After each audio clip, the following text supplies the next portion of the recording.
Bonjour tout le monde, ravi de vous retrouver pour une vidéo astuce ou comment mieux utiliser nos plateformes de rainurage, également appelées scoreboards, qu'on peut trouver de temps en temps chez Action, mais que bien d'autres marques font à des prix très raisonnables. Donc en général, elles arrivent avec un plioir et une petite perforatrice également qui permet d'arrondir les coins, de créer des encoches. Donc traditionnellement, on utilise ces outils pour créer des enveloppes principalement ou des boîtes ou tout simplement pour rainurer son papier. Dans cette vidéo, j'ai essayé de vous donner plusieurs idées. Personnellement, j'en ai deux, dont une que j'ai eue d'Action et puis une autre qui est d'une marque qui m'échappe, je ne me rappelle plus. Mais surtout, ce qui est intéressant avec ces outils et ce qu'on oublie un petit peu trop souvent, c'est qu'à l'arrière, on a ce genre de petits dessins qu'on va pouvoir utiliser pour embellir nos enveloppes, nos papiers, etc. Je vous montre ma base de cartes qui est déjà toute prête. Elle aussi venait plutôt de chez Action. Je me munis d'une chute de papier blanc et je vais prendre quelques petites mesures afin de la raccourcir un petit peu pour qu'elle ne dépasse plus de ma base de cartes. Je vais la recouper avec mon mini massicot. Et là, donc, on va commencer ce petit travail. Alors, certains vont peut-être trouver ça laborieux. Personnellement, moi, j'aime beaucoup faire ça. Il vous suffit, en fait, de prendre le plioir avec le côté qui est un petit peu plus pointu que l'autre et, en fait, donc, de passer sur le motif et ça va creuser un petit peu notre papier. Attention, n'appuyez quand même pas trop, surtout si vous utilisez un papier très fin, ce que je vous déconseille. Et voici ce que ça donne. Mais surtout, ce qu'il y a de plus intéressant, c'est quand on retourne son papier, on se retrouve avec une forme embossée. Et ça, c'est très joli. Et laissez-moi vous dire que ça vous permet de créer beaucoup de choses, toutes personnalisées en plus, puisque là, avec les motifs qu'on a sur nos planches, on peut vraiment faire des choses très personnalisées. Alors, je vous l'accorde, ce qui est peut-être un petit peu fastidieux, c'est qu'il faut vraiment se caler correctement à chaque fois, surtout si on veut un motif qui soit vraiment le plus droit possible, par exemple. Si on veut répéter un motif de façon précise, mais enfin, si c'est pas le but, comme là, c'était pas le but du tout, ce que je voulais, en fait, c'était un rendu un petit peu comme si j'avais utilisé un classeur d'embossage avec des étoiles, vous l'aurez compris, mais surtout quelque chose de très aléatoire comme résultat. Et là, je suis très contente parce que c'est exactement ce que j'ai obtenu. J'en ai pas mis partout sur mon papier parce que avoir quelque chose d'uniforme, c'était pas ce que je voulais. Et on va passer à la seconde étape qui va être de choisir le papier qui va recouvrir le devant de ma base de cartes. Donc je fais quelques essais par rapport à la chute de papier sur laquelle j'ai créé mes motifs. Donc je vais me décider pour une feuille rose, hein, bien évidemment. Je pense que ça ne va pas étonner grand monde. Alors j'ai mis de la colle et je vais utiliser une raclette en silicone de façon à pouvoir bien faire adhérer le papier. Parce que ce papier qui venait également de chez Action, c'est un papier hyper fin. Et alors là, si on essaie de maroufler avec quelque chose d'autre qu'une raclette silicone, avec sa main, ça peut fonctionner. Mais c'est vrai qu'avec une raclette, c'est vrai que je pense jamais à utiliser ce genre de choses et pourtant c'est tellement pratique. Donc si vous cherchez la vôtre, je vais vous mettre un lien dans la barre d'information et puis vous retrouverez comme d'habitude tout le matériel que j'ai utilisé et que j'aurai retrouvé également dans la barre d'information. Je vais coller le petit panneau sur lequel j'ai fait un petit peu d'embossage à froid sur ma base de cartes.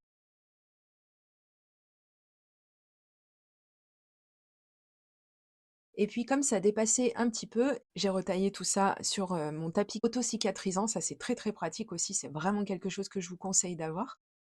Et puis ensuite, je vais reprendre une autre feuille de ce joli papier que je vais coller également sur une chute de papier blanc.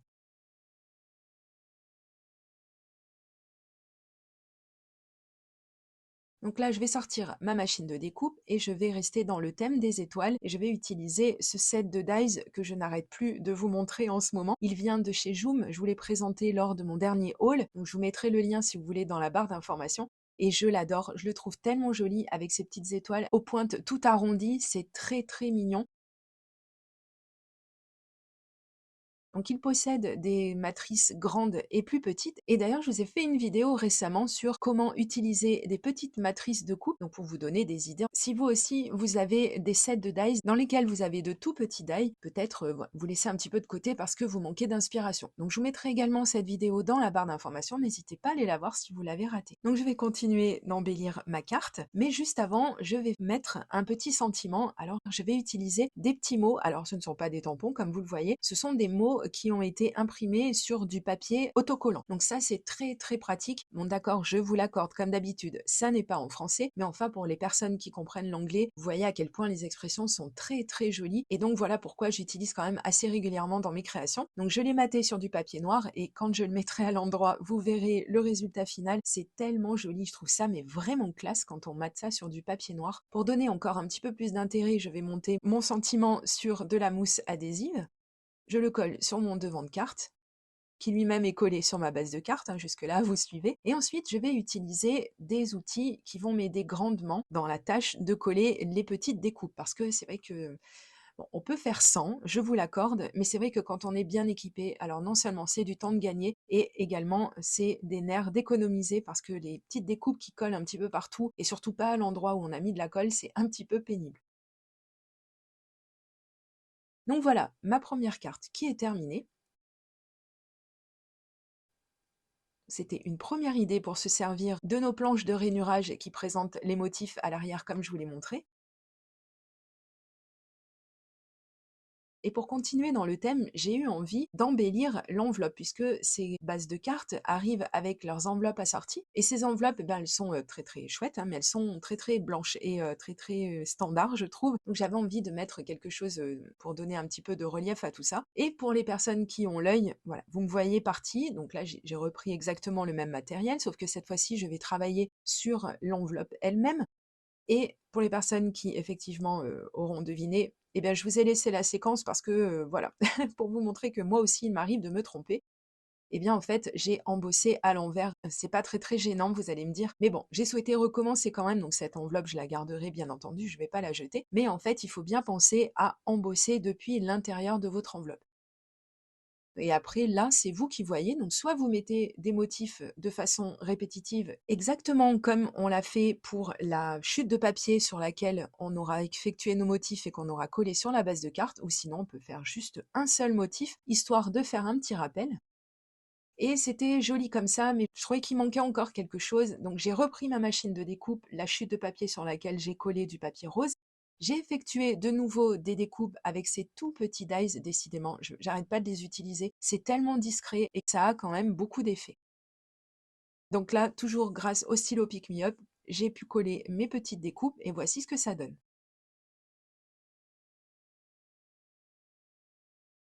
Vous voyez, c'est pas grand chose et pourtant, je trouve que tout de suite, ça change tout.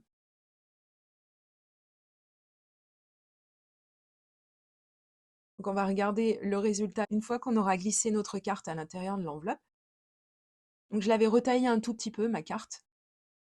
Donc voici le rendu, ça fait très très propre.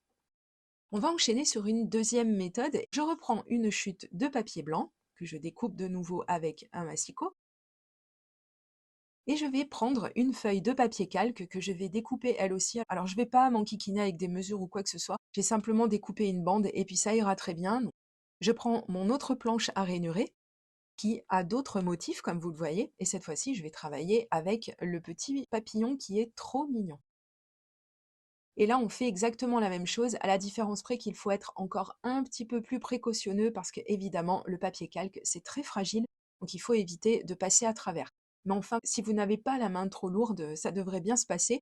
Et puis là, l'avantage, eh bien, vous l'aurez bien compris, c'est que c'est transparent, donc forcément, on voit un petit peu mieux où est-ce qu'on peut poser nos motifs, et ça nous permet d'avoir, une fois de plus, un résultat qui est plus ou moins uniforme.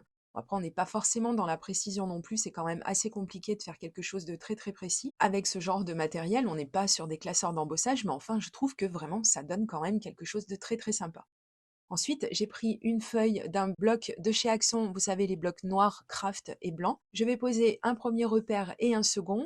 Et avec le second, je vais effectuer une découpe avec mon massicot. Comme ça, je me retrouverai avec deux bases de cartes. Et avec le premier, comme d'habitude, vous le savez, si vous suivez mes vidéos, je vais simplement rainurer. Et là, c'est encore une façon d'utiliser les plaques de rainurage. C'est même une des façons principales d'ailleurs, j'ai envie de dire. N'empêche que c'est quand même très très pratique. Ça nous permet d'avoir un résultat très très propre et très rapide à obtenir également. Donc une fois que j'ai fait ça, je vais placer la petite bande que j'ai embossée. Et j'ai décidé, pour une fois, soyons un petit peu fous, de ne pas forcément avoir un résultat qui soit très droit. Et je trouve vraiment que le résultat est d'autant plus joli. Et là, c'est très simple, on va la sceller avec de l'adhésif, tout ce qu'il y a de plus standard.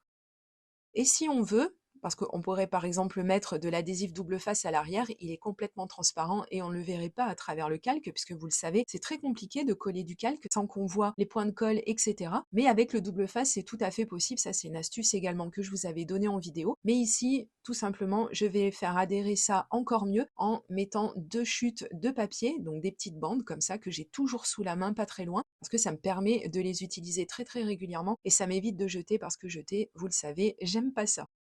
Ensuite, je vais prendre ma stamp plateforme. Je vais effectuer un tamponnage avec un tampon qui n'est pas un tampon clear. Alors, je change le sens de mon couvercle. Je vais utiliser de la Versafine pour effectuer mon tamponnage et donc comme je vous l'ai dit, c'est un tampon mousse que je vais utiliser. Donc toujours de la planche de Stampin' Up que je vous montre très régulièrement.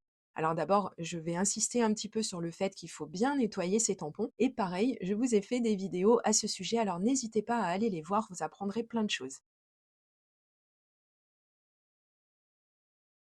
Et je vous montre de nouveau la planche de tampon dont il est question. Une fois que tout est bien sec, je vais poser de la colle à l'arrière de mon panneau de cartes et je vais le coller sur ma base de cartes noire. Et là, tout de suite, je trouve que ça fait tout ressortir, vraiment le noir, c'est hyper classe, j'adore ça. Et soyez pas inquiets pour le texte que vous aurez à écrire à l'intérieur, soit vous placez un panneau de papier, soit vous écrivez avec un stylo blanc, tout simplement. On va revenir un petit peu sur les créations du jour, donc j'espère que tout ça vous a plu et vous aura donné envie de ressortir vos plateformes de rainurage et peut-être de les regarder d'une autre façon. Si c'est le cas, eh bien merci de partager cette vidéo sur vos réseaux sociaux parce que ça aide beaucoup ma chaîne, tout comme le petit pouce en l'air bien évidemment. Je vous remercie d'avoir suivi la vidéo jusqu'ici et je vous dis à très bientôt pour de prochaines vidéos créations. Gros bisous, bye bye.